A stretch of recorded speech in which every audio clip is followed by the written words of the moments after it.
Vous vous rappelez que j'avais donné une définition et je vais peut-être la reprendre parce que je crois que c'est important. C'est que l'amour de Dieu, ça comprend le don de soi au profit des autres, toujours. Et cet attribut de Dieu montre qu'il appartient à sa nature de donner de lui-même afin d'apporter une bénédiction ou un bienfait aux autres. L'amour, selon Dieu, c'est un amour qui n'est pas égoïste. D'ailleurs, cet amour est dénué de cela. Dieu, dans sa Trinité, établissait déjà une communion parfaite entre le Père, le Fils et le Saint-Esprit.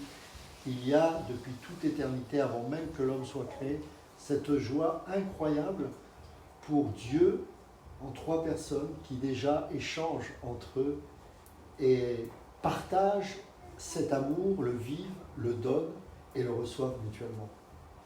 Et au travers de ce que Jésus a fait à la croix, Dieu nous a invités à participer à cette joie extraordinaire que Dieu lui-même expérimente au sein de sa Trinité. Et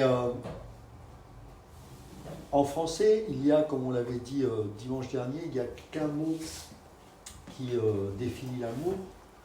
Dans d'autres langues, particulièrement pour le grec, mais en anglais, on a un petit peu ça avec une différenciation qui est faite entre love et like.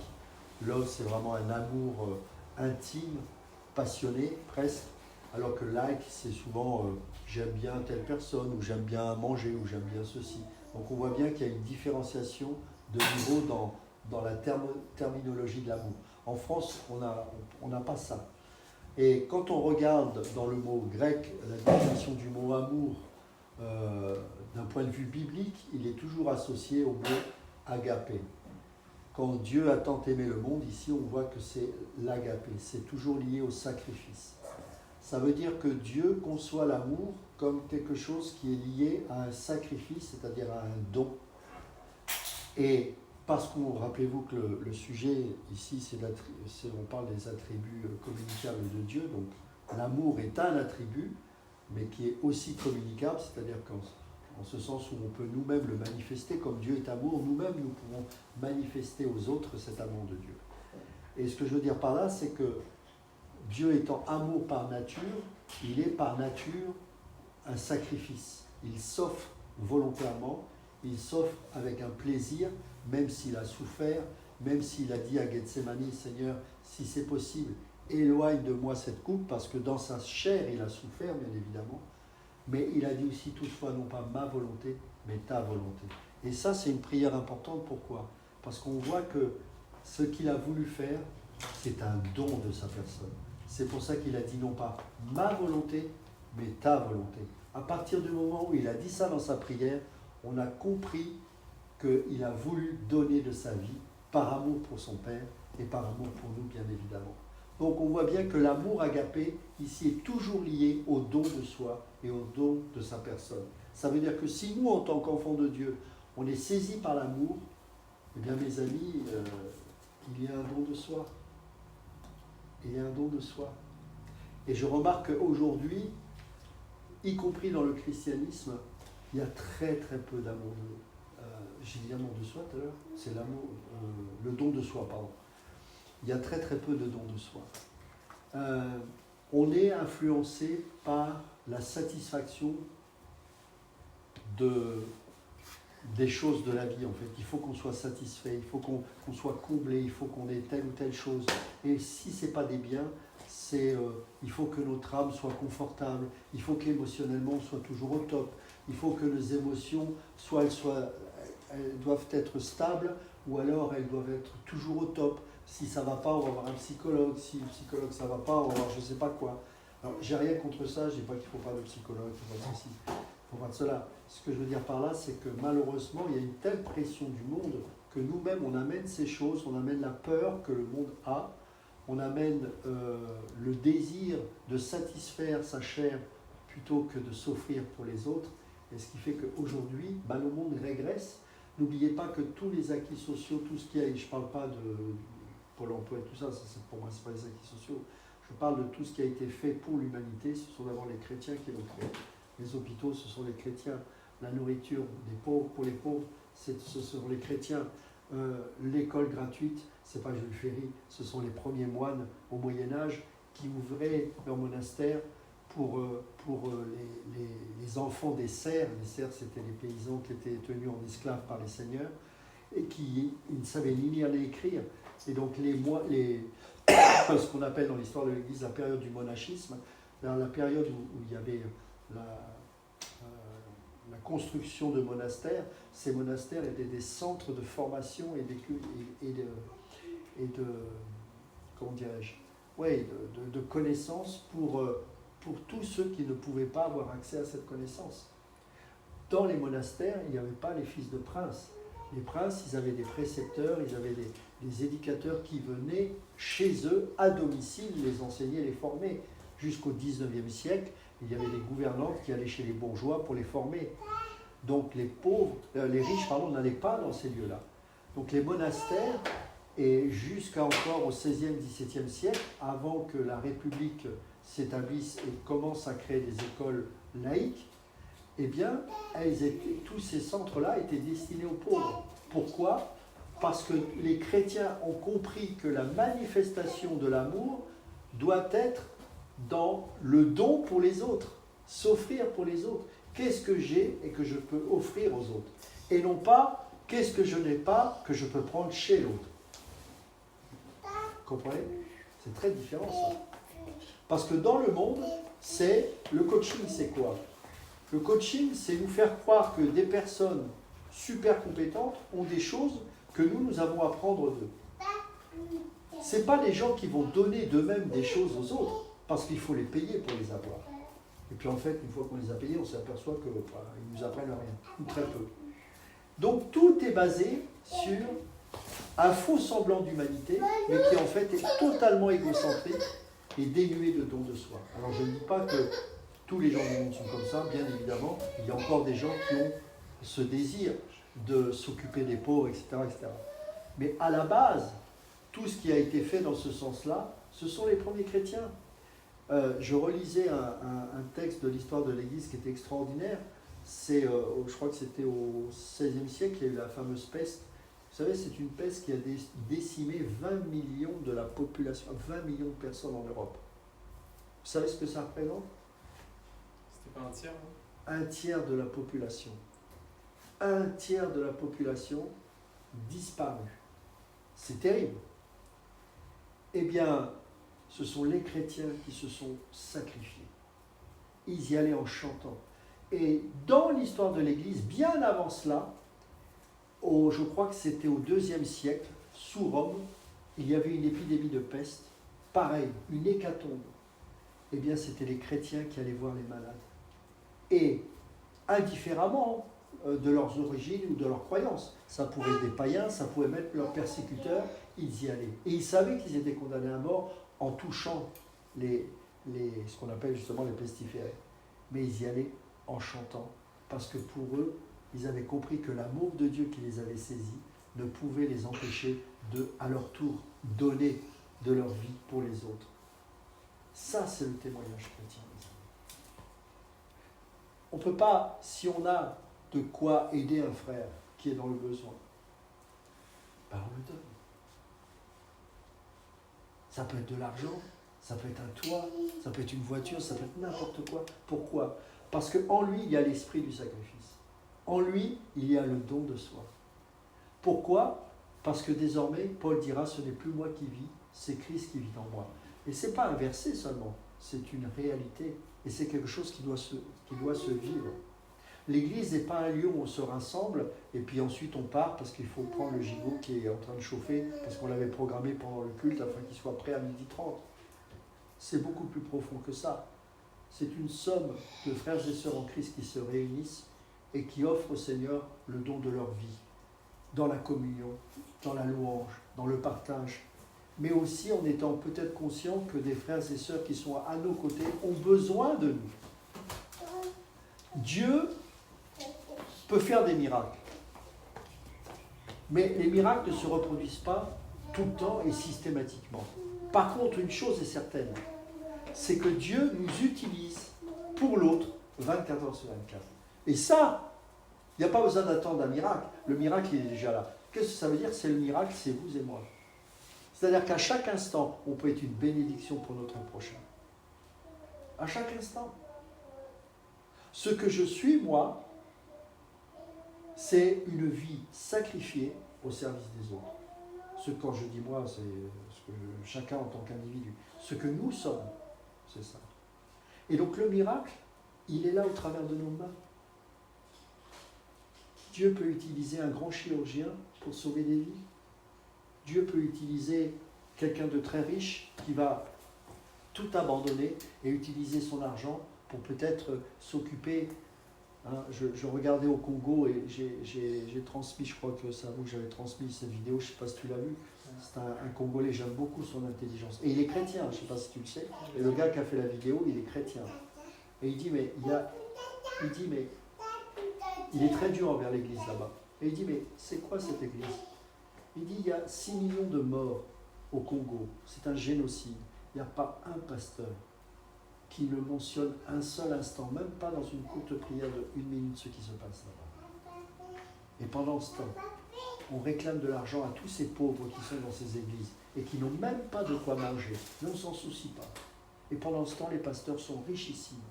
Et bien ça, mes amis, je vais vous dire une chose, c'est pas l'évangile. C'est pas l'évangile. Dans Actes chapitre 2 et plus loin chapitre 4, il est bien dit qu'il n'y avait aucun indigent dans l'église. Il y aura toujours des pauvres. Mais quelqu'un qui rentre dans l'église ne peut pas ressortir là avec cette même faim parce que ça fait 3 jours qu'il n'a pas mangé. C'est pas normal. L'église des premiers siècles mettait en commun, et quand plus tard ils ne mettront pas en commun, ils vont créer des institutions, ils vont créer des choses qui feront que le pauvre pourra trouver refuge dans l'église. C'est ce que les catholiques ont très bien compris. Après, même si le sens, même si la vision est un petit peu déviée, toujours est-il que ça a eu un impact dans le monde. Prêcher l'évangile, bien sûr c'est important. Mais on ne peut pas prêcher l'évangile et repartir comme si de rien n'était, alors que le frère à qui je prêche l'évangile est peut-être en train de mourir de faim. C'est le principe du sermon sur la montagne, mes amis. Si quelqu'un te réclame le manteau, non, c'était pas ça. Si quelqu'un a froid, c'est ça, oui, pardon. Donne-lui ton manteau. Voilà, c'est le don de soi en fait. Tout le sermon sur la montagne se résume à ça. C'est donne ta vie. On te gifle. L'histoire, c'est pas de se laisser faire quand on vous tape dessus. Il faut comprendre le cœur de ce que voulait dire Jésus. C'est ne pense pas à ton ego. Ta vie est une offrande. Les premiers martyrs, vous allez être choqués, hein, mais les premiers martyrs se bousculaient pour aller mourir à l'arène. Dans les arènes. Ils se bousculaient. Vous savez pourquoi? Alors, ils n'avaient pas forcément toujours une juste compréhension du martyr. Mais pour eux, être martyr, c'était avoir une plus belle étoile au ciel. Et donc, ils couraient. Quand il y avait César qui disait est-ce qu'il y a encore des chrétiens parce qu'en fait, quand il repérait les chrétiens, il leur demandait de renier leur christianisme et d'adorer les dieux, hein, puisqu'ils étaient polythéistes. Et donc, quand ils refusaient, on les torturait et on les tuait en place publique. Et ensuite, il disait, est-ce qu'il y en a d'autres qui veulent confesser leur christianisme et se repentir? Il y en avait qui couraient en disant, on court, on confesse notre christianisme, mais on en est fiers. Et on est prêt à mourir comme martyrs. Et ils mouraient. Certains se bousculaient, d'autres avaient peur. Mais d'autres se bousculaient. Pourquoi? Parce qu'ils disaient, mais au moins je suis un sacrifice avec une odeur agréable un parfum agréable que je vais dégager au Seigneur. Vous vous rendez compte? Regardez en 2000 ans où on en est aujourd'hui.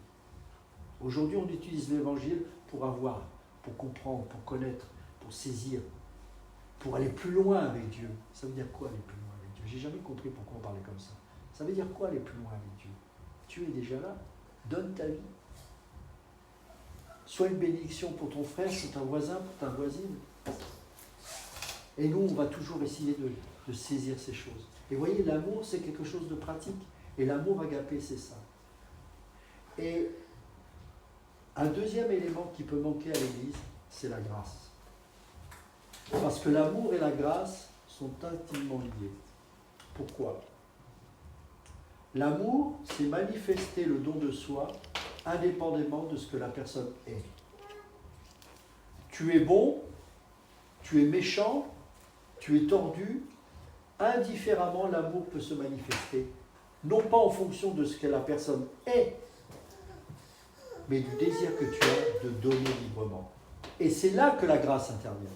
Pourquoi? Parce que la définition de la grâce, c'est que c'est une faveur imméritée qui nous est accordée.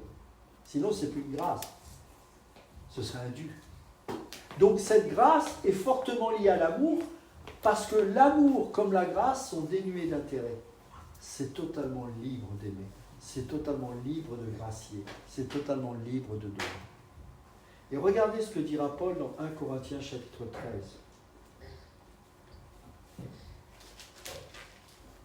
1 Corinthiens chapitre 13. Rappelez-vous ce que Jésus dira à la croix. Père, pardonne-leur, car ils ne savent ce qu'ils font. Jusqu'à la croix, ce cœur de pardon s'est manifesté. Père, pardonne-leur, car ils ne savent ce qu'ils font. Et regardez ce que dit Paul. Comme on court après les dons. Je veux avoir le don des langues. Je veux avoir le don de prophétie. Je veux ceci. Je veux. Regardez ce que va dire Paul. Alors que Paul, précédemment, au chapitre 12 et au chapitre 14 après, il va parler, et il a parlé des dons. Mais au milieu, il y a ce passage magnifique sur l'amour. Quand je parlerai les langues des hommes et des anges, si je n'ai pas l'amour, je suis un airain qui résonne, ou une cymbale qui retentit. Et quand j'aurai le don de prophétie, regardez tous ceux qui aiment se faire appeler prophète, machin, pasteur, machin, bidule, on s'en sort avec ça. Un peu d'humilité, nous sommes frères. C'est pas un titre, pasteur, c'est une fonction. Prophète, c'est pas un titre, c'est une fonction. Et il est accordé à qui il veut, et pas toujours à la même personne. Et si c'est à une personne, ça peut être que provisoire. Donc arrêtons avec ces choses-là. Parce que c'est un manque d'humilité de croire que nous avons reçu un titre. Le seul qui est digne de recevoir un titre, c'est Dieu. Et quand j'aurai le don de prophétie, la science de tous les mystères, et toute la connaissance, quand j'aurai même la foi jusqu'à transporter des montagnes, si je n'ai pas l'amour, je ne suis rien. Et quand je distribuerai tous mes biens pour la nourriture des pauvres, parce que parfois on peut le faire sans amour, juste pour justifier un ministère. Dans ces cas-là, on va donner qu'1% ou 2%. Ou alors simplement pour du pur marketing. Quand je livrerai même mon corps pour être brûlé, les kamikazes, si je n'ai pas l'amour, parce que je peux me sacrifier pour une cause, je peux me sacrifier pour une idée. Il y a des gens qui l'ont fait. Ou pour un faux Dieu. Pas l'amour. Parce que parfois, il y a certains qui peuvent se suicider pour aller goûter les 1000 vierges qu'il y a au ciel. C'est pas l'amour, ça. C'est pas la définition de l'amour. Mais même les chrétiens, parfois, peuvent avoir ce genre de pensée. Et ça veut dire qu'il y a une mauvaise compréhension de ce qu'est l'amour. L'amour est patient. Il est plein de bonté. L'amour n'est point envieux. Si quelqu'un a plus que moi, si quelqu'un a quelque chose que moi je n'ai pas encore et auquel j'aspire, je dois me réjouir pour l'autre. L'amour n'est point envieux. L'amour ne se vante point. Moi, dans la formation que j'avais reçue à la grâce, avant de témoigner en public de ce que Dieu faisait, on était presque sondé ou enquêté. Ça veut dire quoi? Ça veut dire qu'on prenait garde que le témoignage, ce ne soit pas 25 minutes de ce que j'ai fait dans mon passé et 5 minutes de ce que Dieu a fait par la suite. Parce qu'on s'apercevait que malheureusement, dans beaucoup de témoignages, c'était l'exaltation de soi. Ouais, j'ai été ceci, j'ai fait cela. On peut en parler, mais des fois c'est 5 minutes, 10 minutes, 15 minutes. Et après, mais Dieu m'a délivré. Et c'est tout. Non. Ok, tu as été dans tel endroit. Mais cet endroit, c'est juste pour préciser combien Dieu a été grand pour qu'il t'ait retiré de là. Mais après, développe, qu'est-ce qui a changé dans ta vie? En quoi tu as compris que Dieu était devenu ton Dieu? Qu'est-ce que ça t'a apporté? C'est ça qui nous intéresse. Parce que le monde, on le connaît par cœur. On n'a pas besoin d'entendre tout ça. On peut entendre d'où tu es venu, mais parle-moi de ce Jésus qui t'a sorti de là. Ça s'appelle l'amour, qui ne se vante pas. Il ne s'enfle point d'orgueil. Il ne fait rien de malhonnête. Il ne cherche point son intérêt. Il ne s'irrite point. Il ne soupçonne point le mal. Il ne se réjouit point de la justice, mais il se réjouit de la vérité. Il excuse tout. Ça, c'est fort, ça. Il excuse tout. Il croit tout. Il espère tout. Il supporte tout. Il excuse tout. Il croit tout. Il espère tout. Il supporte tout. Combien on peut être joyeux parfois lorsque ceux qui se moquent de Dieu se trouvent dans des pénombres, dans des difficultés, alors qu'on devrait être triste. Ce n'est pas parce qu'ils nous font du mal ou parce qu'ils font du mal à notre Seigneur que pour autant on doit se réjouir de les voir dans une situation par exemple de détresse. Prions pour que Dieu se révèle à eux. C'est ça l'amour. Parce que si on ne manifeste pas cet amour, imaginez Dieu s'il avait réagi comme nous. Non mais il ne le mérite pas. Mais personne ne méritait ce salut. Personne. Donc l'amour, on voit bien ici qu'il est lié toujours au sacrifice, au don de soi, à la conscience non pas de soi-même, mais de l'autre. Je ne suis pas conscient de moi, mais conscient de l'autre. Quand j'écoute une personne, suis-je conscient de cette personne qui me parle? Ou est-ce que tout de suite je pense à lui couper la parole et dire « Ah mais tu sais, moi aussi ça me fait penser à ceci, à cela ». Non. C'est-à-dire que tout, même dans notre écoute, il y a l'esprit du sacrifice. On peut parfois couper la parole, moi ça m'arrive trop souvent, mais ce que je veux dire par là, c'est que nous devons nous efforcer d'être conscients que l'autre a un message à nous exprimer. Et si parfois on blesse l'autre, c'est de dire « Ah Seigneur, je n'ai pas honoré ton nom en ne prenant pas conscience que cette personne avait quelque chose d'important à m'exprimer. » À chaque fois que je coupe la parole à une personne qui a un fardeau, qui a quelque chose de lourd à exprimer, je la blesse. Vous savez ça? Je la blesse. Moi, dans mon attitude, souvent, c'est bien après que je me rends compte, j'ai pu blesser des personnes parce que j'ai méprisé le temps que Dieu m'avait accordé avec cette personne en raccourcissant l'échange parce que peut-être j'en avais pas envie, alors qu'elle avait quelque chose d'important à me confier. Peut-être que le message qu'on m'a partagé était maladroit, peut-être que ses paroles n'étaient pas intéressantes pour moi. Cela dit, cette personne avait un fardeau, et pour une fois, elle avait une personne en face avec qui elle pouvait dire des choses. Peut-être que ça peut être dans la relation de parents-enfants. Parfois, les parents étaient maladroits, mais il faut accepter qu'il y a eu des conséquences avec des blessures, et que les enfants ont le droit aussi de parfois exprimer ces choses, si on veut vivre une réconciliation. Si on veut nous-mêmes grandir et dire « Seigneur, je te demande pardon », parce que dans ce domaine-là, j'ai failli, et ce qu'elle a dit me fait prendre conscience que j'étais à côté de la plaque sur tel ou tel domaine. Et c'est important que je me remette en question. La vie chrétienne, elle est là. Mais ça, qu'est-ce qui nous motive? Qu'est-ce qui nous motive à accepter que notre ego est remis en question? Qu'est-ce qui nous motive que notre orgueil en prend un coup? Parce que finalement, on n'est pas forcément le père ou le dirigeant ou l'épouse ou si idéal que ça. C'est l'amour. S'il n'y a pas l'amour, on va rester dans nos égos et on va se blesser en permanence mutuellement. Et c'est ça le message de Christ, mes amis. On n'a rien à préserver pour nous-mêmes. Tout a été réglé à la croix. Il est en train de dire, suivez ma voie. Suivez la voie de l'amour. L'amour qui est de dire parfois la vérité aux gens aussi. Mais l'amour qui consiste à dire que je suis patient, que je supporte tout, que j'excuse tout, que j'espère tout, que même la personne au plus profond de sa boue, je ne dirai jamais c'est perdu, il n'y a rien à en tirer. Ça, c'est pas l'amour. Espérer, c'est te dire, on va prier pour toi, mon frère. On va s'en sortir. C'est pas dire tu vas t'en sortir, on va s'en sortir. Ça veut dire quoi? On s'identifie à la personne. On s'identifie à la souffrance. On pleure avec ceux qui pleurent, on rit avec ceux qui rient. Mais aujourd'hui, c'est beaucoup plus confortable de se préserver et d'aller parfois une fois le dimanche et on repart. Et finalement, qu'est-ce qu'on se dit après? On ne se connaît pas. Bon, nous, c'est pas difficile, on n'est pas nombreux, donc on se connaît. Mais ce que je veux dire, encore que. Mais c'est pas ça la vie chrétienne. C'est prendre le risque de s'aimer, mes amis. Vous savez que c'est un risque de s'aimer. Vous savez pourquoi c'est un risque? Parce qu'on est obligé de crucifier son ego. Aller voir quelqu'un qui nous a blessés malgré tout. Et avoir peut-être le courage de lui dire « ça m'a blessé ». Pourquoi lui dire? Simplement pour se venger? Non, mais pour qu'on puisse vivre la réconciliation. Mais si la personne ne sait pas que tu l'as blessé, qu'elle t'a blessé, pardon, il ne peut pas y avoir de réconciliation. Vous voyez ce que je veux dire?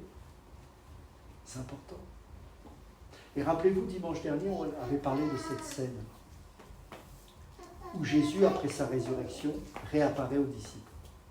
Et il y a un moment où les disciples sont en train de pêcher, du verbe pêcher des poissons. Et le Seigneur se manifeste à ce moment-là. On va le lire, ce passage, ça se trouve dans Jean chapitre 21.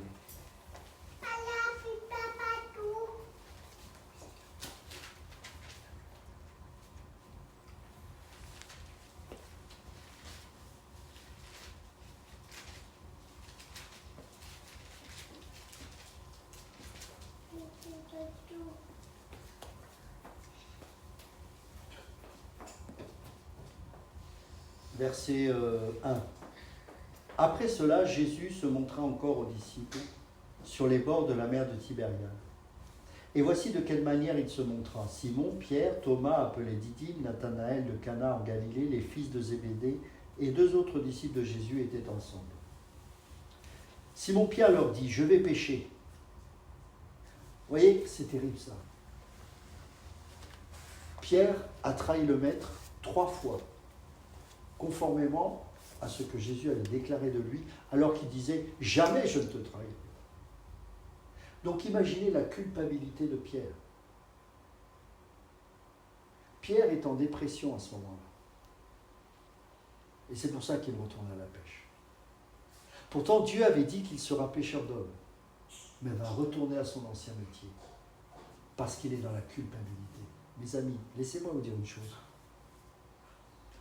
Combien d'hommes qui avaient un appel de Dieu sont retournés à leur ancien métier parce qu'on les a blessés?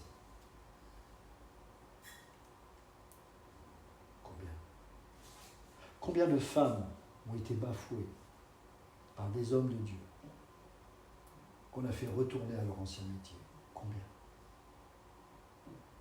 J'en suis sûr qu'il y en a des milliers. Et peut-être que moi, j'ai contribué peut-être à ce qu'un jour, une personne retourne à son ancien métier parce que j'ai porté des paroles de jugement et de haine. Je ne dis pas que c'est le cas, j'en sais rien. Et j'espère que non. Combien de personnes? Vous savez, ce n'est pas un hasard que ce soit Jean qui écrit ce passage. Je vous l'ai déjà raconté dans l'histoire de l'Église. Jean avait confié un homme qui venait des montagnes et qui était un grand bandit. Et alors qu'il devait quitter l'Église parce qu'il partait en mission pour 2 mois, l'apôtre Jean confie cet homme à l'Église. Il leur dit, je vous le confie, prenez soin de lui. Il revient quelques mois plus tard. Et la première question qu'il pose, qu'avez-vous fait de cet homme? Qu'avez-vous fait de cet homme? Et qu'est-ce que l'Église a répondu de cela? Il est parti et il est retourné dans ses montagnes. Encore un que l'Église, au lieu de le garder par manque d'amour, a permis que cet homme retourne dans son ancien métier, qui était voleur. Alors Jean fut saisi d'une colère sainte et lui-même est reparti dans cette montagne. Et au milieu des brigands, il l'a retrouvé. Il a dit, tu retournes à la maison. Il n'a pas dit, ah, c'est tout ce que tu mérites, tu es retourné à ton vomi. Non, parce qu'il savait que c'était plus sa maison. Ça, c'est une erreur. Il a dit, tu reviens à la maison. Et il l'a ramené. C'est ça l'amour. Et c'est pour ça que Jean était appelé fils de tonnerre. Parce que l'amour, c'est pas gna-gna. L'amour, c'est une force. L'amour nécessite du courage. L'amour nécessite de la foi, du zèle, d'aller vaincre l'impossible, si c'était, entre guillemets, possible, c'est un peu dur ce que je dis, mais vous voyez ce que je veux dire. C'est une passion, l'amour. Pourquoi ? Parce qu'on est conscient de l'autre plus que de nous-mêmes. Et on n'a pas envie que l'autre passe à côté de Dieu. Et Pierre, heureusement qu'il va avoir le maître qui va le ramener au vrai métier. Mais là, pour l'instant, il est encore en dépression. Et il retourne à la pêche. Mais dans sa dépression, il emmène tout le monde dans la même folie. Il lui dit, nous allons nous aussi avec toi. Pourquoi ? Parce qu'il n'y a plus de raison de faire autre chose que ce que l'on faisait avec le maître. Il n'est plus là. Retournons à notre ancien métier. C'est comme ça. Ils sortirent et montèrent dans une barque. Et cette nuit-là, ils ne prirent rien. Il fut un temps où, quand Jésus était là, rappelez-vous, il leur ordonna de jeter le filet d'un côté et ils ramenèrent une multitude de poissons. Pourquoi ? Parce qu'il était en train de leur montrer, bientôt vous allez être des pêcheurs d'hommes et vous allez ramener dans mon royaume une multitude d'âmes. Mais là, rien. Rien. Pourquoi ?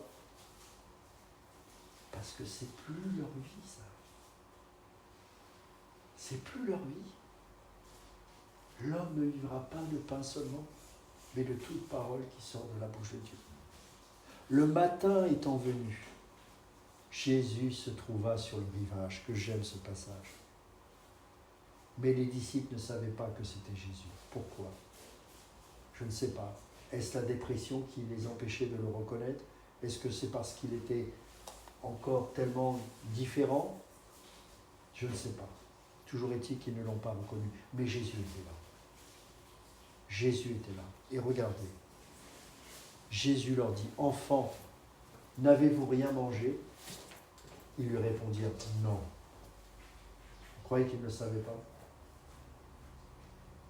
Et là, il leur dit, « Jetez le filet du côté droit de la barque, et vous trouverez. » Ils le jetèrent donc, et ils ne pouvaient plus le retirer. À nouveau, le miracle s'est produit. Les poissons étaient là en abondance. Parce qu'il était en train de leur montrer, ne vous inquiétez pas de la nourriture, parce que je vais faire de vous des pêcheurs d'âmes. Et le disciple que Jésus aimait dit à Pierre, c'est le Seigneur. Pourquoi ? Lui, il a reconnu. Parce qu'il a reconnu le miracle. Il a redonné à Jean, Jésus a redonné à Jean de l'espoir, de l'espérance. Tous ces hommes et ces femmes qui sont retournés à leur ancien métier ont besoin qu'on leur redonne cet espoir, ont besoin qu'on leur rappelle à nouveau que Dieu les avait appelés à quelque chose de particulier. Ça aussi, c'est un aspect de l'amour. Et c'est pour ça que je dis que l'amour et la grâce sont intimement liés. Qu'est-ce qui va faire qu'une personne va se repentir ? Qu'est-ce qui fait qu'une personne va revenir sur le droit chemin ? C'est la grâce. C'est pas la condamnation. Dire la vérité que cet homme a fait des erreurs et qu'il en subit les conséquences, c'est un moyen de grâce. Mais on reste disponible pour lui dire que tout n'est pas perdu. Qu'il suffit simplement qu'il a à se repentir et à se tourner vers Dieu. Bien sûr, il y aura peut-être des conséquences, parfois même physiques, de ces errements. Mais il y aura toujours la grâce pour le relever à nouveau, afin qu'il avance et qu'il arrête de revenir sans cesse à son ancien métier.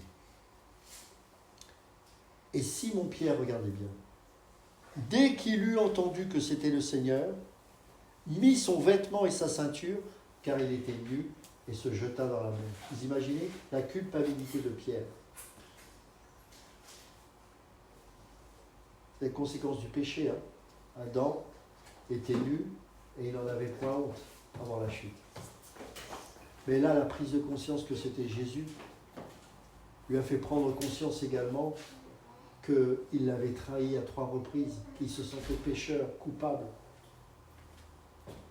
Les autres disciples vinrent avec la barque, tirant le filet plein de poissons, car ils n'étaient éloignés de terre que d'environ 200 coudées.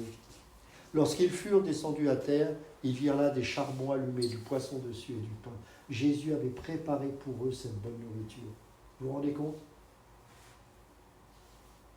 Regardez, avant sa résurrection, Jésus avait dit à Pierre, avant même que le coq chante, 3 fois tu m'auras renié. Après la résurrection, Pierre, ayant malheureusement constaté que ce qu'avait dit Jésus était vrai, se trouve dans la culpabilité. Jésus, avant sa résurrection, va dire des choses très dures à Pierre. Mais ce n'étaient pas des paroles de condamnation. Parfois, on va dire la vérité à une personne, et on va prendre ça comme une condamnation, alors que c'est juste pour la prévenir. Mais à la résurrection, à la différence de la scène précédente, d'avant la résurrection, Jésus est sur le rivage. Il a préparé un barbecue. Il a préparé du pain. Il a préparé du feu. Pour tous les disciples et pour Pierre également. Pourtant, Pierre reste celui qui a trahi le Maître à 3 reprises. Mais Jésus est au bord du rivage et il a préparé ce brasero pour ses frères, pour ses amis. Jésus leur dit, apportez les poissons que vous venez de prendre. Simon-Pierre monta dans la barque et tira à terre le filet plein de 153 grands poissons. Et quoi qu'il y en ait tant, le filet ne se rompit point. Ne croyez pas qu'il y en a trop pour le royaume de Dieu. Il n'y en a jamais assez. Le filet ne se rompra jamais. Allez, annoncez l'évangile. Donnez votre vie pour les autres. Et ne croyez pas que le filet n'est pas assez costaud pour accueillir. Parce qu'il y a de la place dans le royaume de Dieu pour tous ceux qui sont destinés au salut. Jésus leur dit, venez manger. Venez manger. Et aucun des disciples n'osait lui demander qui es-tu, sachant que c'était le Seigneur. Jésus s'approcha, prit le pain et leur en donna. Il fit de même du poisson. C'était déjà la 3e fois que Jésus se montrait à ses disciples depuis qu'il était ressuscité des morts. Après qu'ils eurent mangé, Jésus dit à Simon-Pierre, maintenant il va s'adresser personnellement à Simon. Simon, fils de Jonas, m'aimes-tu plus que de même ceci? Pourquoi il a dit ça d'après vous? Parce que quand il a dit précédemment que moi jamais je te trahirai, il était en train de dire à Jésus, moi je suis supérieur aux autres. Les autres, ils peuvent dire ce qu'ils veulent. Moi, je ne te trahirai pas. Et là, il est en train de, lui dire, m'aimes-tu plus que cela? Vous comprenez? Et le mot, on l'a vu dimanche dernier, il va dire agapéo, c'est-à-dire lié au sacrifice. Et regardez ce que va répondre Simon. Simon, fils de Jonas, m'aimes-tu plus que de même ceci? Il lui répondit. Il ne va pas lui dire, en fait, c'est une mauvaise traduction. En fait, il n'est pas en train de dire, oui, tu sais que je t'aime plus que ceci. Non. Il dit, oui, Seigneur, tu sais que je t'aime. Et le mot amour qu'il utilise, on l'a vu dimanche dernier, c'est philéo. En fait, il est en train de réaliser qu'il n'est pas capable d'aimer. Et regardez ce que répond Jésus. C'est ça l'amour, mes amis. Paix, mes amis. Paix, mes amis. Jésus a toujours aimé Pierre. Et ce n'est pas parce que Pierre l'a trahi 3 fois que pour autant Jésus l'avait renié. Absolument pas. Pourquoi? Parce que c'était son enfant. Tout comme les autres disciples. Mais qu'il avait besoin de comprendre quelque chose. Il n'avait pas besoin de montrer à Jésus et de l'impressionner pour dire combien il ne l'abandonnait pas. Il connaissait sa faiblesse. Il savait que parfois il tombera et que ce trait de caractère qu'il avait, même Paul le verra et il sera obligé de le reprendre en public. Mais Dieu fera son chemin dans la vie de Pierre, au point où à la fin de sa vie, il acceptera de se faire crucifier la tête en bas, parce qu'il s'estimait indigne de mourir comme son maître. Dieu avait changé son cœur. Il avait compris ce que c'était que l'amour. Dieu ne l'a pas laissé dans son ancien métier de pécheur. Parce que Jésus avait une vision sur Pierre. Pierre allait être celui qui détenait les clés du royaume. Et c'est pour ça que, alors que Pierre était encore dans la culpabilité, Jésus dira « paie mes agneaux ». Pourquoi il dit « paie mes agneaux » ? Pasteur, tu seras pasteur. Parce que ça ne dépend pas de ce que tu es ou de ce que tu fais malgré tes fautes, tes trahisons, mais de ce que moi j'ai déclaré sur ta vie. Et ce trait de caractère, je le changerai dans ta vie. Il repose une deuxième fois. Simon, fils de Jonas, verset 16, m'aimes-tu ? Pierre lui répondra, oui Seigneur, tu sais que je t'aime. Et il insiste, Jésus dit, paie mes brebis. Et il lui dit, comme si ce n'était pas suffisant, une troisième fois, m'aimes-tu ? Pierre fut attristé de ce qu'il lui avait dit pour la troisième fois, m'aimes-tu ? Vous savez pourquoi il était attristé ? Parce que là, lui revient en mémoire ce triple reniement de Pierre. Et c'est pour ça que Jésus lui a posé la question 3 fois. Vous savez pourquoi ? Rappelez-vous ce que je vous ai dit. L'amour et la grâce sont intimement liés. Que nous dit la parole ? Là où le péché a abondé, la grâce a surabondé. Mes amis, le plus gros défi que nous avons en tant que chrétiens, ce n'est pas de remplir cette salle, c'est de manifester la grâce. Par rapport à notre femme, par rapport à nos enfants, c'est d'abord là que Dieu nous teste. Il ne faut pas espérer avoir un plus grand lieu ou une plus grande bénédiction si déjà dans notre foyer, même dans notre vie, dans notre quotidien, nous ne sommes pas capables de manifester la grâce. Ce n'est pas le laxisme, hein, ce n'est pas ce que je veux dire, ça n'a rien à voir. Il faudra être exigeant, il faudra dire les choses quand ça n'ira pas, mais il faudra aussi être prêt à comprendre et à entendre ce que nos proches disent de nous. Et même si ça fait du mal à notre ego, le but c'est que nous puissions grandir à l'image de Christ. Car je ne veux qu'aucun de ceux que Dieu m'a mis dans ce foyer retourne à leur ancien métier. Je ne veux pas qu'ils retournent sur une barque, même si ils sont nés dans un milieu chrétien, donc ce n'est pas un bon exemple. Mais je ne veux pas que les gens que Dieu a placés à mes côtés se sentent obligés, parce qu'ils se sentent minables, à retourner dans leur ancienne vie. Et Jésus a fait ça avec Pierre. Il a manifesté cette grâce. Il a dit, non, tu ne vas plus retourner à la pêche. J'ai fait de toi un pêcheur d'hommes. Et ça ne dépend pas de ta capacité à ne pas me renier, tout ça. Je savais que tu allais le faire. Mais le travail que je suis en train de faire dans ta vie, je vais l'achever. Parce que je suis un Dieu qui est exigeant, mais je suis aussi un Dieu de grâce. Cette grâce, c'est celle-ci qui nous pousse à renoncer au péché. C'est la grâce qui nous amène au salut. C'est la grâce qui nous amène aux repentances. C'est la grâce qui nous amène à la transformation de vie. C'est la grâce qui nous fait avancer alors que nous sommes faibles. C'est la grâce qui nous donne la foi, quand bien même des fois on a envie d'abandonner Dieu. C'est la grâce. Parce que la grâce, c'est l'aimant de l'amour. La grâce, c'est ce qui fait que, quand bien même nous ne sommes pas en mesure d'aimer, eh bien Dieu nous donne ce miracle du quotidien, qu'on va être capable, malgré tout, d'aimer encore, et encore, et encore. C'est un miracle, parce que ce n'est pas humain. C'est un miracle, parce qu'en nous, il n'y a pas cet amour. Ce n'est pas l'amour philéo. Ce n'est pas l'amour « j'aime bien parce que tu es jolie ». Ça, c'est philéo, ça. Ou parfois éros. Je t'aime bien parce qu'on a les mêmes pensées. Ça, c'est philéo. Je t'aime bien parce qu'on est dans la même église. Ça, c'est philéo. Je t'aime bien parce qu'on est dans la même dénomination. C'est philéo. Je t'aime bien parce que tu es ivoirien. C'est philéo. Je t'aime bien parce que je t'aime. Agapé. C'est pas la même chose, mes amis.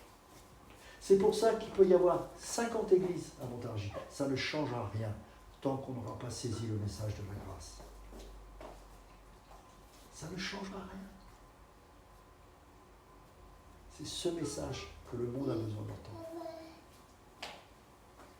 Et que nous-mêmes, notre vie soit exposée aux autres. Et pas qu'aux chrétiens, mais aussi aux autres. Bien sûr, ce n'est pas du même niveau, ce qu'on avait échangé un soir ensemble. L'amour de mes frères et sœurs est vital en termes de relation. Mais l'amour que je manifeste vis-à-vis du monde, c'est le pardon, c'est la générosité, c'est la patience au travers des persécutions et des épreuves. C'est toutes ces choses qui font qu'on marquera la différence. Ce que le monde a besoin, ce n'est pas du wokisme, ce n'est pas d'une femme à barbe, c'est de l'amour, y compris pour ces gens-là, parce que quelque part ils sont paumés.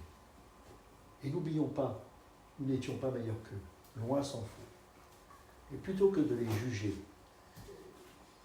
discernons le vide de Dieu qu'il y a dans leur cœur.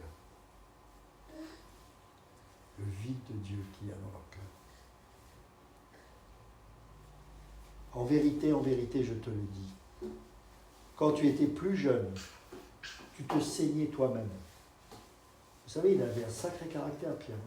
Ce n'est pas quelqu'un de facile. Il était même attiré par les zélotes. On l'appelait le zélote. Vous savez ce que c'était que les zélotes chez les Juifs? C'était ceux qui voulaient faire un coup d'État pour renverser les Romains, pour les mettre dehors. Donc c'était pas un gars facile. Hein.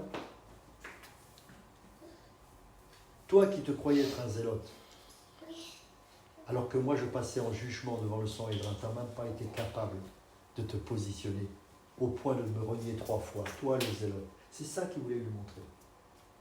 Arrête de jouer à ce que tu n'es pas. En fait, c'est ça.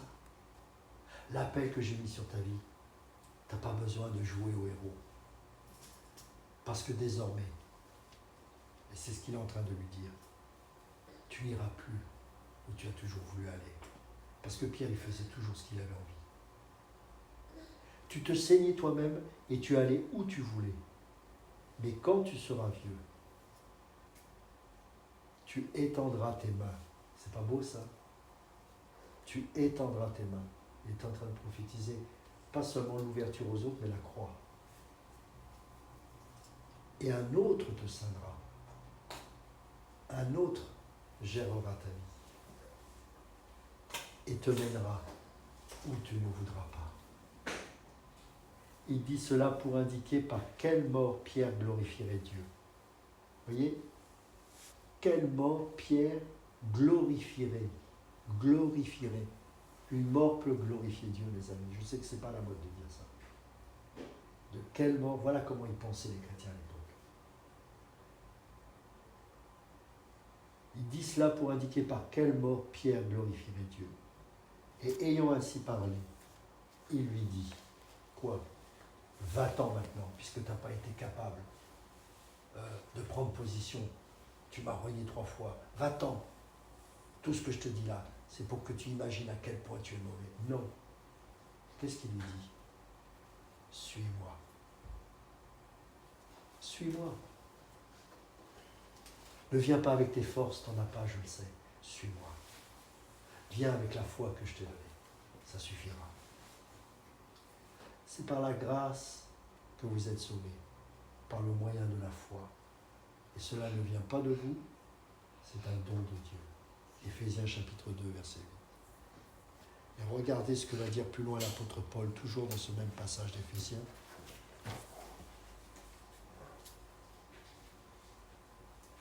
Verset 9, c'est la suite de ce verset.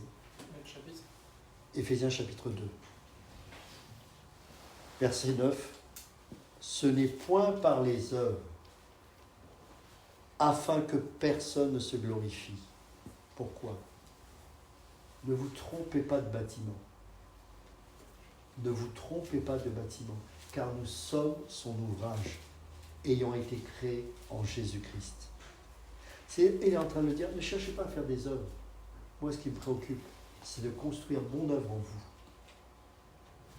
Faites ce que vous avez à faire, mais ne cherchez pas à bâtir quelque chose où votre nom va figurer pour l'éternité. Faites ce que vous avez à faire avec la foi que je vous donne. Ma préoccupation, c'est de construire mon œuvre en vous.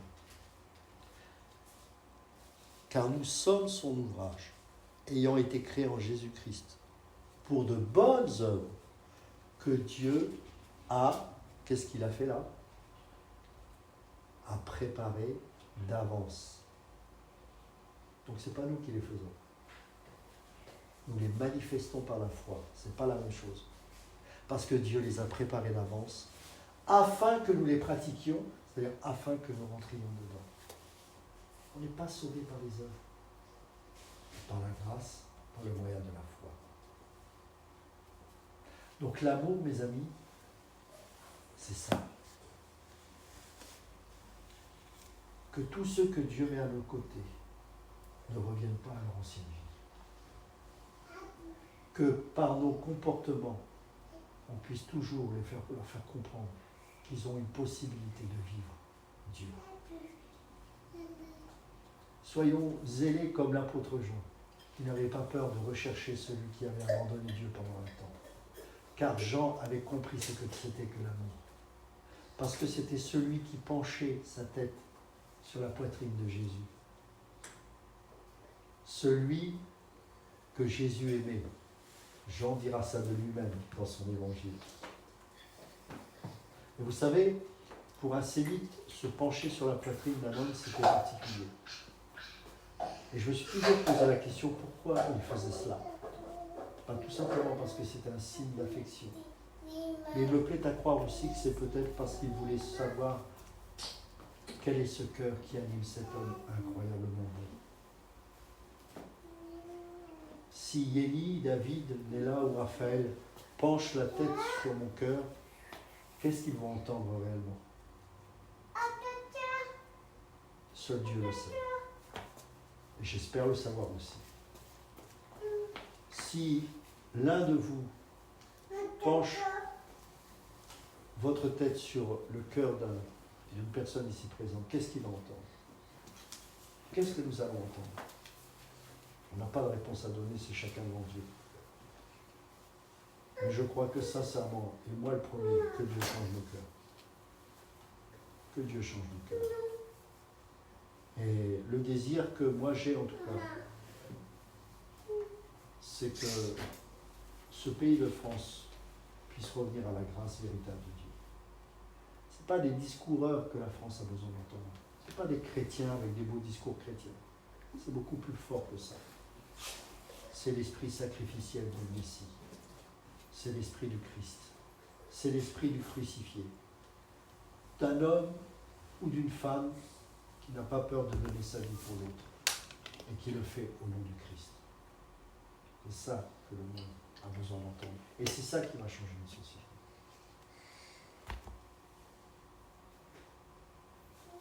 Voilà, c'est ce que je voulais vous partager au travers de ce sujet. Je ne sais pas si vous avez des questions, des commentaires. Je peux passer à d'autres questions. Ça va? Moi, j'ai juste une remarque. Oui. Enfin, c'est qu'en lisant la version que j'ai, au passage, si je n'ai pas l'amour, je ne suis rien. La place d'amour, c'est charité. Oui, c'est pareil. C'est intéressant. Oui, oui, c'est juste.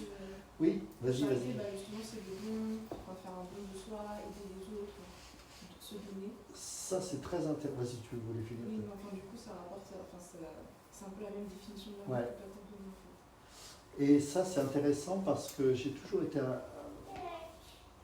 pas mal à l'aise, mais interpellé par ce mot charité, qui est traduite dans une très vieille Bible qu'on appelle la Bible Martin, qui est une traduction du XVIe siècle.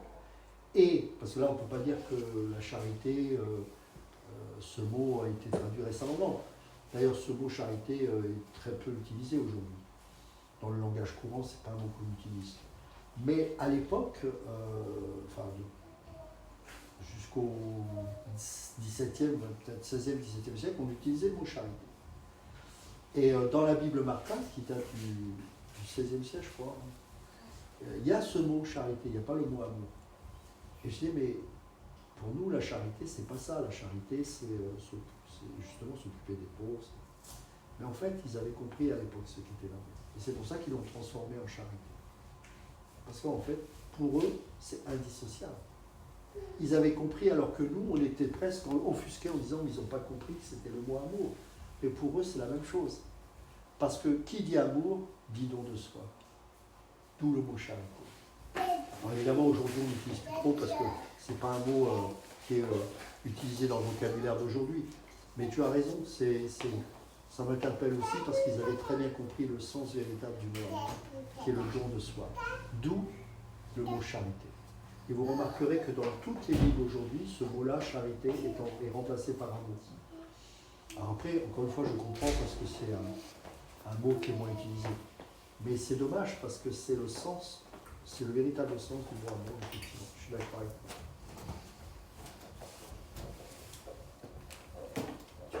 J'avais juste quelques questions que j'avais mises en slide.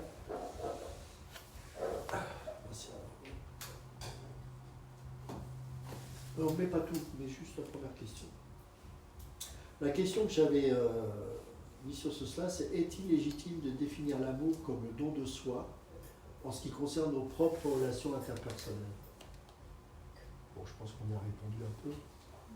Mais oui, évidemment. C'est-à-dire que le don de soi, dans notre relation, c'est important. On avait parlé de l'écoute par rapport à l'autre. Ça, c'est la relation interpersonnelle, c'est-à-dire que dans l'échange, je ne dois pas être conscient de moi, mais conscient de l'autre. Quand je te pose la question, est-ce que ça va? Je ne sais pas si ça vous est arrivé, ça veut dire. Des fois, on nous pose la question, ça va, on n'a même pas le temps de répondre, la personne, elle s'en va. Parce que c'est habituel. Ça, c'est pas de l'amour. Si je pose la question, ça va, j'ose espérer que c'est parce que je ne suis pas conscient de moi, mais conscient de Bruno, et que j'ai un réel intérêt de savoir si ça va. C'est ça le sens de cette question. Est-il légitime de définir l'amour comme le don de soi en ce qui concerne nos propres relations?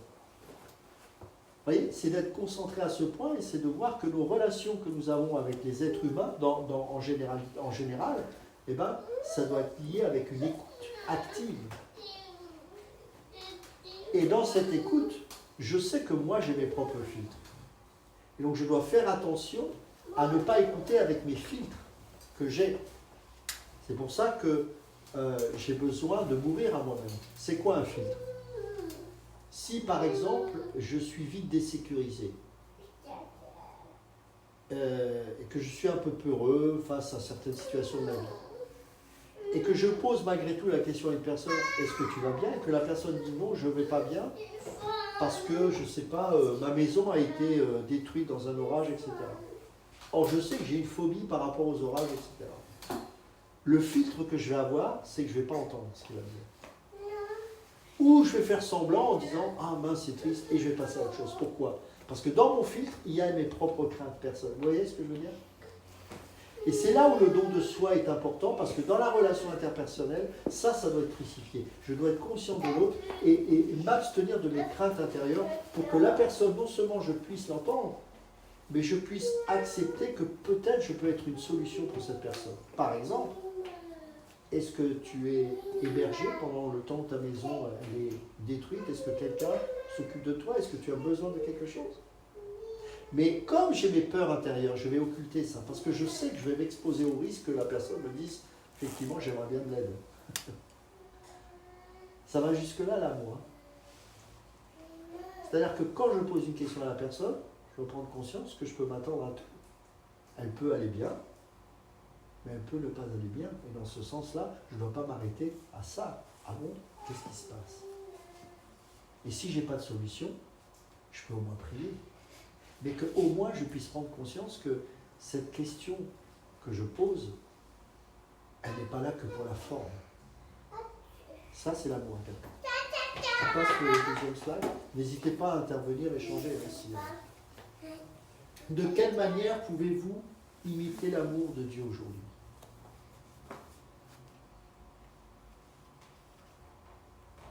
Si on voit ce que l'apôtre Paul a eu à dire, ce n'est plus lui qui vit, c'est Christ qui vit en lui. Et si Christ vit en nous, c'est que c'est son esprit qui se manifeste vis-à-vis des autres. Bien sûr. Donc voilà. Donc on n'a pas à... Si réellement nous sommes en Christ, et cet esprit, c'est cet esprit saint qui se manifeste à nous. Oui, je suis d'accord avec toi, sauf que l'esprit n'intervient pas sans ton action. C'est-à-dire que sinon on serait des robots. C'est-à-dire que nous, le défi, c'est que quand l'esprit nous interpelle, on peut attrister le Saint-Esprit. Paul en parle malheureusement. Donc, on évite d'attrister le Saint-Esprit. Par exemple, lorsqu'il nous demande ou nous demande de faire quelque chose et qu'on ne le fait pas. Bon, là, on l'attriste. Ça veut dire que l'esprit, il a besoin de notre collaboration. C'est-à-dire que si on ne collabore pas, ben, on n'est pas des automates, l'esprit ne va pas faire.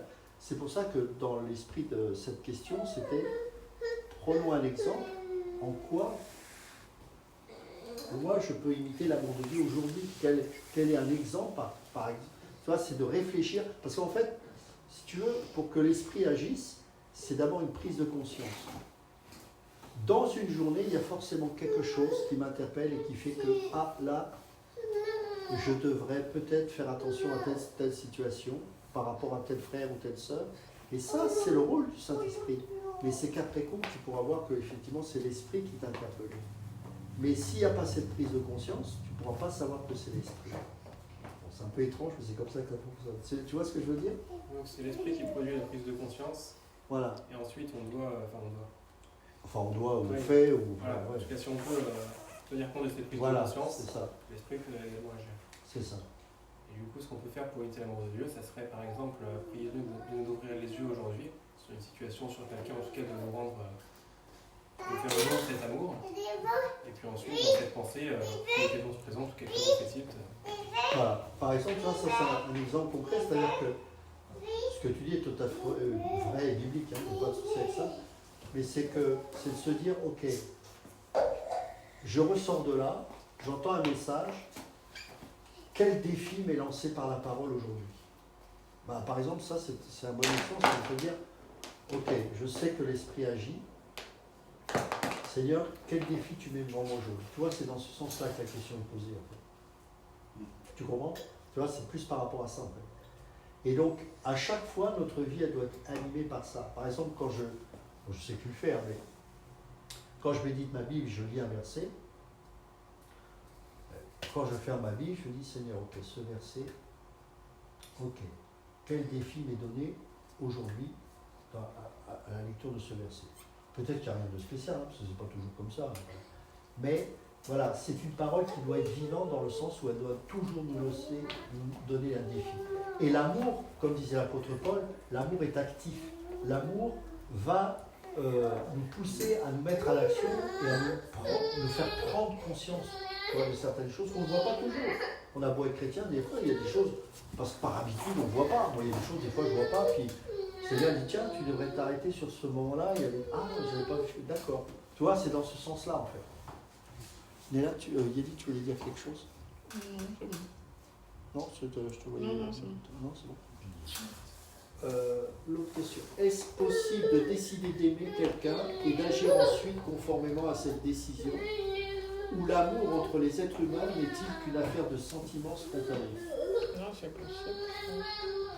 D'accord. Vous comprenez cette question? Ça va? C'est clair? En fait, c'est est-ce que vous croyez que aimer quelqu'un, tout simplement, et d'agir en fonction de l'amour qui nous anime, c'est possible? Ou est-ce que j'ai besoin d'être animé par des sentiments, des émotions spontanées? Bah non, c'est possible. Ouais. Bah, par exemple, le mariage. Oui. On dit souvent qu'un mariage tient parce que l'amour, c'est le choix de rester de faire sa vie avec la personne, mais qui ne peut pas tenir si il est basé que sur des sentiments spontanés, donc ce que tu peux ressentir au tout début d'une relation. Donc oui, c'est possible. Tout à fait. Vous êtes d'accord avec ça? Ouais, je mettrai un bémol. Par exemple, que peut-on faire pour imiter l'amour de Dieu? À la rigueur, la réponse que je pourrais donner, ça serait... Que peut-on faire pour imiter l'amour de Dieu aujourd'hui? Ça serait le rechercher. Rechercher cet amour par la prière. Bien sûr. Parce que de nous-mêmes, il n'y a que dalle. Et est-ce possible de décider d'aimer quelqu'un? Est-ce que moi, personnellement, je suis capable d'aimer de façon agapée, même en le décidant? Non. Si. Je ne crois pas. Je crois que je peux prier pour que Dieu me fasse ce don, mais de moi-même, je ne crois pas que ce soit... Enfin, c'est ça naturel. En fait, la foi, c'est pas... La foi, ça n'a rien à voir avec les sentiments. Il y a un ordre. L'amour, c'est une décision. Jésus n'avait pas envie d'aller à la croix. Il a dit à Gethsémane, Seigneur, éloigne de moi cette coupe. Il n'avait pas envie. Il a décidé. L'amour, c'est une décision basée sur quoi? Basée sur une conviction. Tu es convaincu que l'amour, c'est le règne de Dieu. Jusque-là, il n'y a pas de sentiment, il n'y a pas d'envie d'aimer. C'est juste, je ne veux pas dire intellectuel, mais c'est une prise de conscience, c'est un fait. L'amour, c'est une décision basée sur une conviction qui précède les sentiments. Et c'est là où le monde tourne par rond. C'est que les sentiments, le monde appelle ça l'amour, alors que les sentiments ne sont là que pour attester que ce que nous faisons vis-à-vis de Dieu est vrai et juste ou pas. Par exemple, quand tu prends une décision d'obéir à Dieu, tu n'auras jamais des sentiments agréables. Ce sera toujours non. Mais tu le fais, pourquoi ? Pas parce que tu as des sentiments, puisqu'ils sont contraires à ce que tu as envie de faire, mais parce que tu as décidé de le faire. Sans parler de sentiments. Mais l'amour, c'est pareil. Et là où j'ai mis une remarque, par exemple, pour reprendre Jésus à Gethsemane, il ne voulait pas, en sa chair, il ne voulait pas, c'est certain. Mais l'esprit en lui criait, enfin finalement disait, s'exprimait, que ta volonté soit faite. Mais s'il n'avait pas le don de Dieu, de cet esprit en lui, s'il n'était que chair, il n'aurait pas pu faire autrement que de ne pas vouloir. Mais tu es chair et esprit. C'est pour ça, mais du coup, ma prière, c'est que Dieu fasse balancer en faveur de l'esprit, si tu veux. Parce que je sais que... Le risque que tu prends en faisant ça, c'est que il ne se passera pas grand-chose. Parce qu'en fait, la foi, c'est une décision. Et tant que tu n'auras pas fait ce pas de foi, il risque de rien se produire. Parce que Dieu a dit, mais j'ai tout fait, fais-le. Fais-le. Et tu verras, moi, je vais donner un exemple concret. Donc pour finir avant ça, je finis sur la définition de l'amour. L'amour, c'est une décision qui est basée sur une conviction et qui précède les sentiments. Et pour rejoindre ce que disait Yéli par rapport au mariage, bah évidemment, ma femme, j'avais des sentiments. Je l'aime pas, mais je vais me marier. Non, ça n'a pas de sens. Mais ce que je veux dire par là, c'est qu'effectivement, là où elle a raison, c'est que les sentiments, c'est un yo-yo. Et dans un couple, ce ne sera pas toujours comme ça. Qu'est-ce qui fait que j'ai épousé Annie ? D'abord parce que j'ai décidé. Mais pourquoi j'ai décidé ? Parce que j'avais une vision. Parce qu'on s'est mis d'accord. Parce qu'elle me convenait spirituellement, intellectuellement. On était en phase, on communiquait, on avait plein de points communs. Et on avait une vision et on voulait vivre Dieu d'une certaine manière. Qu'avec une autre femme, peut-être, je l'aurais pas vécu. Au-delà qu'elle était belle, au-delà de ceci. Mais je ne me marie pas avec une femme seulement parce qu'elle est belle. Ça n'a pas de sens. Je me marie avec elle, elle est belle et puis elle va vieillir, donc c'est pas ça qui va... Tout le monde va vieillir, donc... Non, c'est parce que on avait une vision. Par exemple, nos enfants, avant même qu'on soit mariés, dès nos fiançailles, on voulait 5 enfants. Bon, on a 4, on a manqué de fois. Mais... Ce que je veux dire par là, c'est qu'ils ne sont pas arrivés par hasard. On a décidé émotionnellement, honnêtement, si j'étais parti sur les émotions, émotionnellement, après le premier, après le deuxième, j'avais déjà plus trop envie d'aller plus loin, tu vois, parce que tu sais ce que c'est d'avoir un enfant, c'est fatigant. Mais aujourd'hui, quelle grâce, je suis fier, quand on se promène et qu'on est avec nos 4 enfants, la Bible en parle, c'est des flèches qu'on met dans son carquois. C'est une grâce, une couronne. Mes enfants sont une couronne aujourd'hui. Mais on oublie tous les combats. Un enfant tombe malade, un enfant fait parfois des bêtises, et nous aussi on fait des bêtises, et c'est pas simple. Mais c'était une décision. Tu vois, j'ai pas attendu. Et les émotions, elles sont là pour attester que ce que j'ai fait est juste. Un autre exemple. À ma conversion, le Seigneur m'a demandé de jeter plein de morceaux de musique parce qu'il n'honorait pas Dieu. C'est pas tant qu'il n'honorait pas Dieu, c'est que ça me ramenait à des choses que Dieu avait guéries. Parce que j'avais des liens émotionnels avec. Quand j'ai vu la bibliothèque, j'en avais pour beaucoup d'argent. La chair, les émotions disaient « Non, surtout pas !» Et je n'avais pas à invoquer l'esprit, d'abord parce qu'il est encore en moi, mais je n'avais pas à demander à l'esprit de me donner la force de le faire. Parce que l'esprit est là, et il me disait juste « Fais-le !» Je pouvais attendre longtemps d'avoir une expérience spirituelle forte, elle ne serait jamais venue. Je l'ai fait. Et je peux dire que je l'ai fait en n'ayant pas envie de le faire. C'est bizarre, ça c'est la chair, c'est Romains 7. J'ai fait, j'ai tout jeté. Je suis remonté dans le studio, Dieu était partout dans la pièce. Une présence de Dieu incroyable. Les émotions étaient à leur comble. Je pleurais de joie. Pourquoi ? Parce que les émotions sont intervenues dans le bon ordre. Ils ont attesté que ce que je faisais était juste et bon. Si j'avais attendu ça pour le faire, je ne l'aurais jamais fait et ces émotions ne seraient jamais venues. C'est parce que nous sommes tellement émotionnels. Nous sommes dans un siècle aujourd'hui où nos émotions sont à fleur de peau qu'on n'arrive plus à discerner ce qu'est l'amour, justement.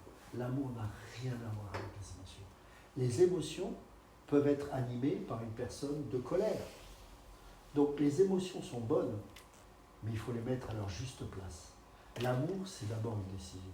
Jésus, s'il avait attendu les émotions favorables pour le faire, Gethsémani, on serait en enfer tous. Tu vois ? Il a dit à la croix, pourquoi m'abandonnes-tu ? T'imagines ? Il a décidé d'aimer. Il n'avait pas une grâce particulière pour le faire.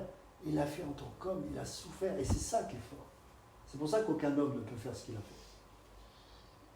Et nous, ce qu'il est attendu de nous, c'est qu'on devienne des hommes mûrs, capables d'aller au bout de cet amour sans attendre d'être émotionnel, sans attendre que, entre guillemets, l'esprit nous aide à... Non. Fais, Dieu fera. Fais avec l'esprit de Dieu qui est en toi. Et tu vois, c'est ça le problème des charismatiques. Très souvent dans leurs émotions, ils vont attendre l'esprit qui est à l'extérieur d'eux-mêmes pour agir, alors qu'il est déjà en eux. Il n'agira pas, il dit, je suis en toi, fais-le. Et tu verras que très souvent, tu l'as peut-être déjà expérimenté, mais quand tu fais les choses pour Dieu, quand bien même tu ne ressens pas des choses particulières, après il y a une forme de joie. Quand tu donnes, moi par exemple, à chaque fois que je donne, honnêtement, pas toujours envie dans la chair, mais après il y a toujours une joie. C'est pour ça que j'aime donner. Parce que je sais que le Seigneur, il est comme ça. Et donc même si sur le coup, je n'ai pas toujours envie de donner, je le fais parce que je sais que c'est utile. Alors je peux être touché par le Seigneur. Là en l'occurrence, il n'y a pas longtemps, j'ai aidé une personne. Bon ben, j'ai été saisi, ma femme et moi, on a été saisis par l'Esprit pour le faire, ça c'est vrai. J'en conviens. Mais une fois que tu es saisi, tu peux encore résister parce que c'est à toi maintenant de le faire. Le Seigneur te dit, fais-le. Et il n'y a pas une main qui va te prendre la main pour que tu le fasses. Hein. Il va falloir que tu passes le rythme et que tu le fasses. Mais quand tu le fais, là les émotions sont là, il y a la joie. Parce que tu as réjoui le cœur de Dieu. Parce que l'esprit qui est en toi se réjouit et il n'est pas attristé. Si j'avais dit non, alors que le Seigneur m'interpellait, ben j'aurais attristé l'Esprit Saint. Ça m'est arrivé parfois d'attrister. Après je me repens, je dis Seigneur, je sens, c'est une question de relation. Mais c'est pas aussi compliqué que ça. Et faut faire attention aux émotions. Dieu peut nous interpeller, mais il ne le fait pas toujours comme ça. Parfois, il peut nous saisir, il ne nous lâche pas. Fais ça. Moi, je me rappelle dans l'église où j'étais à Paris, il y avait une sœur qui avait reçu dans un songe qu'elle devait donner une certaine somme d'argent à un frère. Elle l'a fait, et c'est exactement ce dont le frère avait besoin comme somme. Moi-même, ça m'est arrivé, j'étais dans de grandes difficultés, il me manquait une certaine somme d'argent, et un frère m'a donné exactement la somme dont j'avais besoin. Là, effectivement, c'est pas tu sors du chapeau, le Seigneur l'a interpellé, mais parfois, c'est même pas interpellé. Parfois, la personne va te donner exactement ce qui te manquait. C'est juste qu'elle a fait comme ça par la foi, et c'est après coup qu'on a vu que le Seigneur s'est glorifié.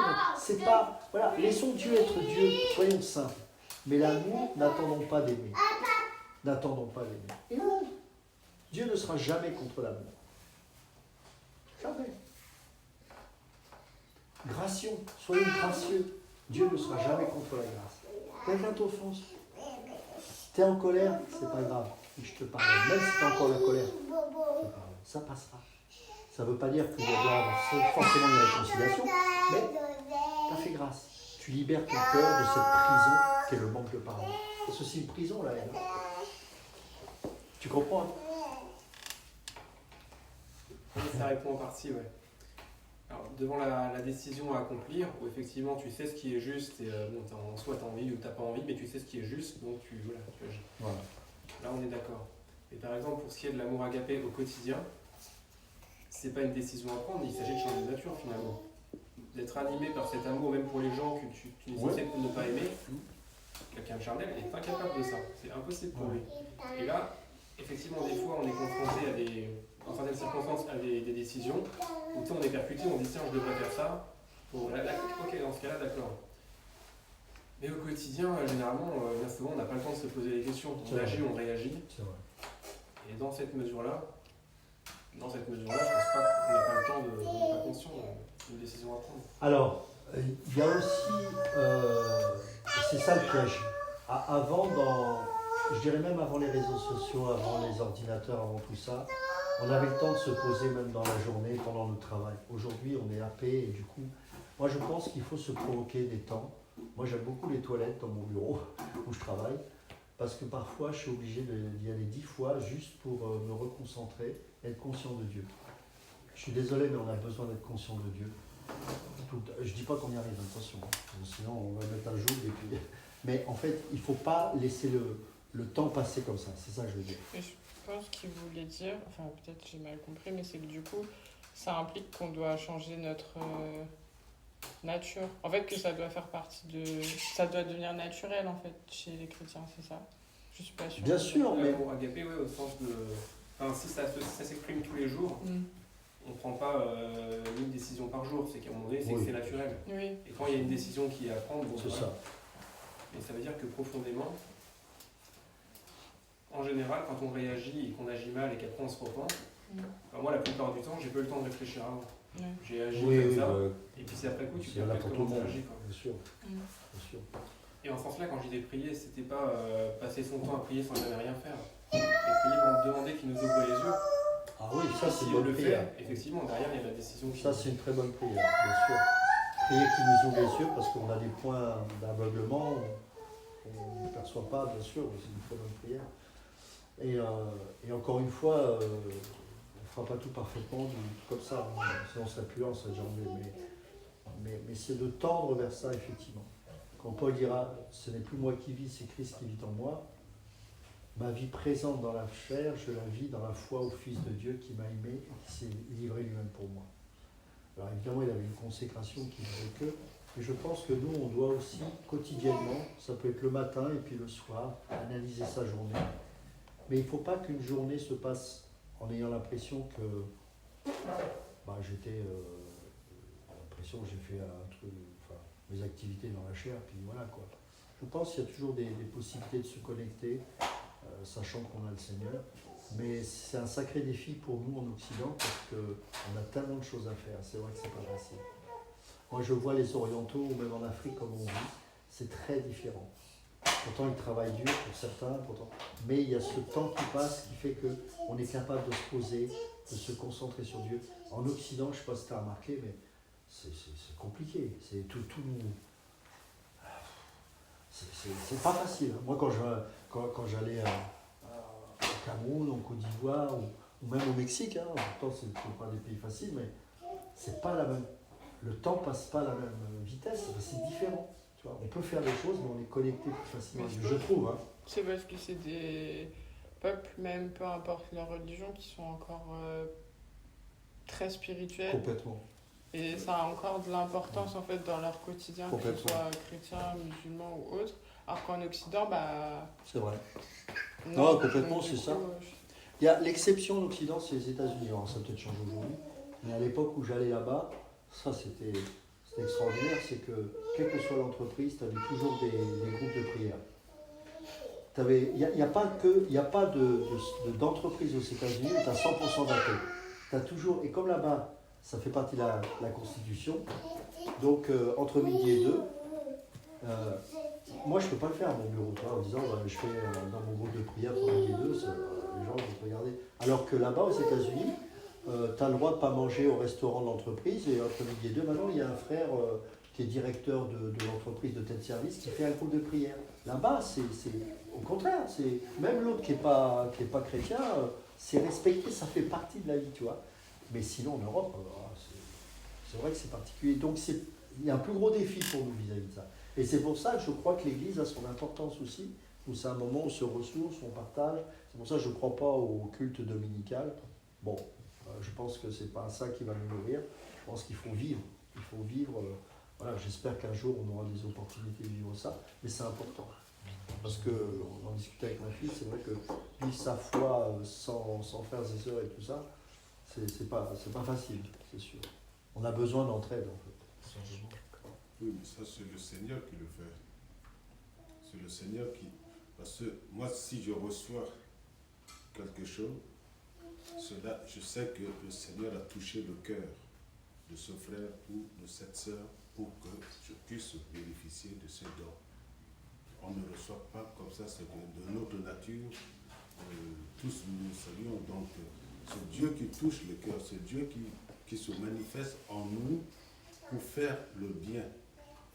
Pour faire le bien. Donc, si il est en nous, tout ce que nous allons faire, c'est lui qui va nous orienter. Va faire ça, va faire ça. Ouais, il faut toujours rester connecté au Seigneur. Mais il faut l'obéissance. Oui, raison pour laquelle il faut rester toujours connecté au Seigneur. Et si on est connecté au Seigneur, on sait, le matin, quand on se réveille, on remet tout entre ses mains. Et quand on arrive sur son lieu de travail ou à l'école, on doit remettre encore la direction de toutes choses entre les mains du Seigneur. Et par là, quand le Seigneur va mettre des gens sur nos chemins, nous saurons automatiquement que ça, c'est le Seigneur qui a mis telle personne devant moi et consort. Je le vis aussi dans mes activités. Il y a des gens, quand j'ai l'habitude de leur dire bonjour, de dire bonjour à tout le monde et de dire au revoir à tout le monde. Et ça me permet, et il y a des gens qui viennent comme ça, mais oui, mon mari vient d'être décédé ou j'ai eu tel problème. Et ça, automatiquement, je sais que c'est le Seigneur qui a mis cette personne devant moi et je dois prier pour la personne en question. Et je dois prodiguer aussi des conseils qui vont dans le sens de la prière. Et je demande à la personne, est-ce que la personne connaît le Seigneur? Il y a un qui peut penser toutes les plaies, qui peut fortifier, et tout ça, ce que le Seigneur veut que nous fassions. Mais si on ne se confie pas, on ne confie pas la journée au Seigneur, difficilement on le saura. Moi, c'est comme ça que je vois les choses. Ah ben non, après notre conversion, il y a des vocabulaires qui demeurent encore, et ces vocabulaires-là, par la force de la prière, s'évaporent, s'éloignent de nous, c'est-à-dire de nos langages. Et on voit la transformation par nous-mêmes. Il y a des choses qu'on avait l'habitude de faire qui partent. Bien sûr, mais tu vois que ce sont des choses pratiques, c'est-à-dire que là, c'est bien, c'est là où je voulais qu'on soit amené, c'est à utiliser des exemples précis. Voilà, ça c'est un exemple de gérer sa journée avec Dieu. Tu vois, ça c'est concret en fait. Donc, en fait, c'est ça on doit être amené.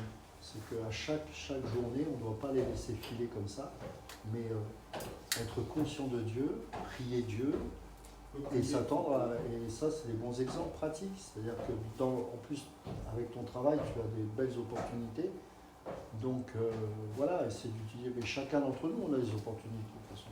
Après oui, il ne va pas y avoir des choses extraordinaires tous les jours, hein, c'est sûr, mais vivre Dieu c'est pas ça, c'est peut-être aussi, même si tu vois personne, c'est de penser à Dieu, de méditer, il y a tellement de choses. Voilà. Moi je trouve que dans une journée, il y a plein de rencontres incroyables. Dans mon travail, là, des fois, on ne se rend pas compte de l'impact qu'on peut avoir auprès des gens. On ne sait pas. Et puis, un jour, il y a un monsieur qui vient me voir. Et je l'aime bien, ce monsieur, mais je le croise que rarement. J'ai trouvé très affaibli, très maigre. Et puis, il prenait sa pause cigarette. J'ai un balcon dehors. Là. Donc, je le rejoins. Je dis, ça va, tu n'as pas l'air en forme et tout. Il dit, ah, mais tu sais, j'ai traversé une épreuve difficile, j'ai cru que j'avais un cancer à un moment donné. Et puis il dit, avant que j'ai les résultats du médecin, tu vois les autres vivre et tout, et puis toi tu te sais condamné, et tu dis, ça y est quoi. Et donc je pensais à toutes ces choses-là. Et en fait, il dit, mais c'est bizarre, je pensais à toi. Je dis, ah bon? Il dit, oui. Et puis après, quand j'ai eu les résultats, j'ai su que non, c'était pas un cancer. Et puis, c'était l'occasion évidemment de lui parler de lui, donc j'en ai profité. Mais c'est chouette parce que à chaque fois qu'il vient me voir, je sens de l'amour. Enfin, oui, c'est le Seigneur qui l'amène devant toi parce que il sait qu'il a établi au sein de l'entreprise C'est ça. un de ses enfants qui est là, donc celui-là il est en souffrance, je vais l'amener, le mettre devant, C'est ça. devant mon enfant, et puis mon enfant va prendre charge de lui. C'est ça. Dieu nous utilise et regarde toi tous les témoignages que tu m'avais donnés par rapport à ton travail. Alors des fois on n'en voit pas les fruits toujours, c'est pas grave ça. Les fruits c'est Dieu. Je sais pas. Mais déjà rien que ça qui peut t'aider, c'est dis-toi, je me lève le matin, je suis un ambassadeur de Christ. T'es pas le fruit du hasard. S'il t'a placé dans cette entreprise, c'est pas pour rien. Donc rien que de prendre conscience de ça, déjà ça te donne une autre perspective. Ça te rend plus en alerte. David, tu fais du tennis, tu fais pas du tennis simplement pour un 15-2 ou je sais pas quoi. C'est si Dieu m'a donné ce don, tu m'as placé là, c'est pour quelque chose de particulier. Pourtant c'est un sport, pas évangéliser en tapant dans une balle. Oui, mais le comportement, le caractère, le parfum que je vais dégager. Par exemple, je me rappelle, il avait souvent, à chaque fois qu'il faisait un tournoi, les gens aimaient beaucoup David parce qu'ils disaient, mais il est serviable, il est gentil. Eh bien, il n'a pas prêché Christ. Mais, C'est l'esprit. voilà, c'est ça. Ce soit mes filles ou toi, ou chacun d'entre nous. Souvent, on se minimise, on pense que j'ai rien fait. Mais oui, mais sans le savoir, peut-être que tu as été une bénédiction pour une personne. Donc c'est ça en fait l'amour agapé. Tu vois, c'est pour ça que je posais ces questions. C'est pour qu'on soit pratique, concret, qu'on puisse réaliser qu'on part d'ici en se disant ouais, c'est vrai que ça me fait prendre encore plus conscience que je suis aimé de Dieu et que je suis utile au Seigneur. Et ça, c'est vraiment sympa de se sentir utile. Je ne le mérite pas, mais je suis utile pour le Seigneur. Donc déjà, tu repars de là, tu sais ça, bah, tu vas voir que dans le cadre de ton travail, bah, ça va t'encourager encore plus. Tout le monde va peut-être pas se repentir de son péché dans le magasin. c'est pas grave, c'est pas ça qui compte. Ce qui compte, c'est que toi, tu te saches utile. C'est pour ça que Dieu t'a appelé et qu'il ne te remettra jamais dans ton ancien métier de pêcheur. C'est une image, hein. Vous avez compris ce que je voulais communiquer. Mais qu'on soit, nous, des moyens de grâce. Des moyens de grâce, c'est hyper important. Des moyens de grâce. On est souvent, parfois, tellement religieux qu'on oublie qu'autour de nous, il y a la détresse. Il y a vraiment la détresse. Et attention à ne pas tuer les gens avec la langue, mais qu'on soit une bénédiction pour eux. Même si c'est un pécheur, lui dire combien il est précieux. Ah, je suis content de te voir aujourd'hui. J'espère que tu vas bien. Des choses comme ça. Allez. Moi, on m'aime bien, pourquoi? Pas parce que je suis un type génial, c'est parce que j'apporte de la joie, ils sont tous avec des têtes pas possibles. Parce qu'ici, il y a tellement de stress dans cette entreprise. Et quand même ma propre chef, elle m'appelle, et je dis, vous demandez monsieur Ronget, elle rigole, elle dit oui, je dis, ne quittez pas, je vous le passe. Voilà, ça paraît la rigolade comme ça, mais ça lui fait du bien, je le sais. Ça détend l'atmosphère, parce qu'on se met une telle pression. Il ne faut pas se prendre au sérieux, on est des enfants de Dieu. Notre but, c'est pas de faire que mon entreprise fasse encore plus de bénéfices qu'elle en fait. Elle en fait déjà trop.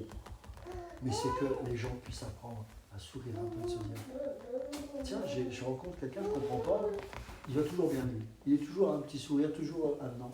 Et puis quand l'occasion se présente, on parle de Christ. C'est pour ça que sur ma page Facebook, je suis très exigeant. Tu remarqueras, parfois je vire des commentaires. Parce que moi, je ne suis pas sectaire. J'ai des collègues de travail qui sont amis sur mon compte Facebook. Donc j'ai pas envie que des oiseaux mettent des trucs n'importe quoi. Je veux vraiment que cet outil soit aussi pour les non-chrétiens, pas seulement pour les chrétiens. Donc s'il y a des commentaires de chrétiens qui sont à côté de la plaque, qui ne comprennent pas pourquoi je les enlève, bah, ils devraient se poser la question, comment se fait-il que moi, mon compte Facebook, j'ai que des chrétiens? Pourquoi toi, tu n'as que des chrétiens? Non, si tu es transparent, alors tu ne vas pas mettre n'importe qui, hein, mais le but, c'est aussi que d'autres personnes puissent être au bénéfice de ça. J'ai un collègue de travail, il sait que je suis chrétien, il sait que je fais des cultes, et des fois, tu sais, il met des petits commentaires. C'est pas un chrétien, c'est mon homologue. Voilà. J'ai hésité à l'accepter quand même, je l'ai mis. Et parfois, maintenant, il me confie. Parfois, aujourd'hui, il y a une amitié entre eux. Et pourtant, il sait, lui, il ne se dit pas croyant, il connaît ma foi, mais parfois, je le conseille. Parfois, voilà, on est utile. Chacun d'entre vous, vous êtes utile. Ne croyez pas que oh mais moi je fais du tennis, oh ben moi je suis derrière mon ordi, je fais du market, ou je sais pas quoi, ou moi je fais des études. Non, on est tous utiles. La manière même dont tu tapes le clavier, c'est une grâce particulière. Je plaisante. Mais c'est en partie vrai, c'est que voilà, voilà, et soyons des porteurs de messages d'amour, quoi. De don de soi, de prendre conscience que l'autre c'est ah c'est un pécheur, il va dans l'enfer. Non, il a besoin de Dieu. Voilà. Amen. Amen. Tu veux prier, Léla? Seigneur, nous voulons te remercier pour ce message que nous venons d'entendre, Seigneur. Nous voulons que pour le reste des jours à venir, nous puissions manifester cet amour que tu as manifesté pour nous à la croix, Seigneur Jésus. Que nous puissions avoir conscience des autres, que nous puissions avoir voilà, ce désir d'aimer et de nous donner, Seigneur, aux autres. Amen. Amen. Amen.